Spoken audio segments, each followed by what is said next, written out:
ఈ రోజే డౌన్లోడ్ చేయండి. మీ ఫేవరెట్ షోస్ చూడండి. అయినా మన మధ్యలో కలిసిమెలిసి తిరిగే బంధమేమీ లేదు. మీరు నా మెళ్ళో తాళి కట్టారు అంతవరకే, కానీ మన మధ్య భార్యాభర్తల్లో మెలిగే బంధమేమీ లేదు కదా. అలాంటప్పుడు మనం దూరంగా ఉండడమే మంచిది. మనం ఇలా ఉంటేనే మీరు సంతోషంగా ఉంటారు.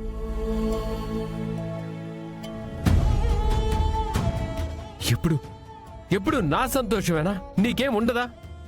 నా సంతోషం కోసమని నువ్వు త్యాగం చేస్తూ ఉంటే నేను స్వార్థపరుల్లా మిగిలిపోవాలా? విహారీ గారు, మీరు స్వార్థపరులు కారు. నేను దురదృష్టవంతురాల్ని.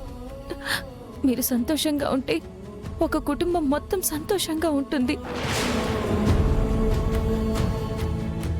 ఒక నిజం ఒక కుటుంబాన్ని బాధిస్తుంది. అదే నిజం ఆ కుటుంబాన్ని విడదీస్తుందంటే ఆ నిజం మరుగైనా పర్వాలేదు. కాలంలో ఆ నిజం కలిసిపోయినా ఏమీ కాదు. నా గురించి మీరు ఎక్కువ ఆలోచించద్దు విహారీ గారు. మీరు సహస్రమ్మతో కలిసి ఉండాలి. మీ భార్య సహస్రమ్మే. దయచేసి నన్ను వదిలేయండి.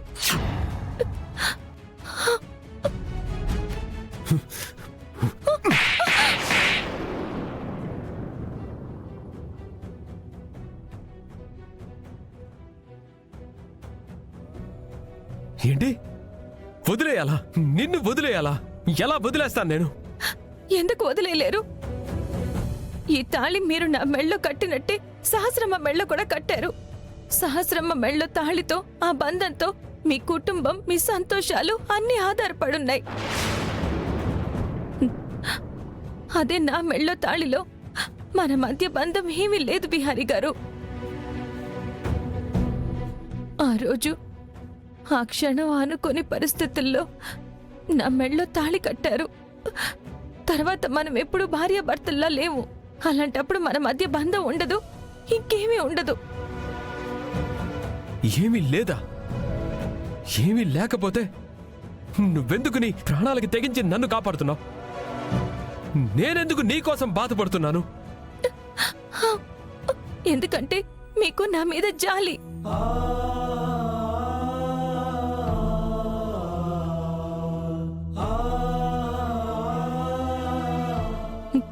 నాకు మీరంటే అభిమానం, అంతే.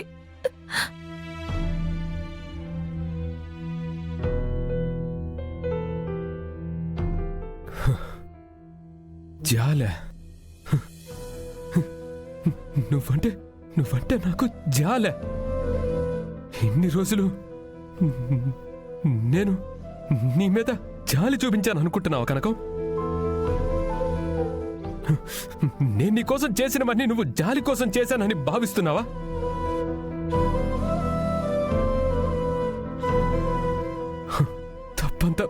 తప్పంతా నాదే. నేను తీసుకున్న నిర్ణయాన్ని, నేను తెలుసుకున్న నిజాన్ని, నేనున్న ఈ కష్టాలని అధిగమిస్తూ అడుగులేసే శక్తినిస్తున్న ఎమోషన్ని, నా ఎమోషన్ని నీకు చెప్పకపోవడం నా తప్పే కనకం. నేను నీకోసం ఏ పని నేనేం జాలితో చేయలేదు.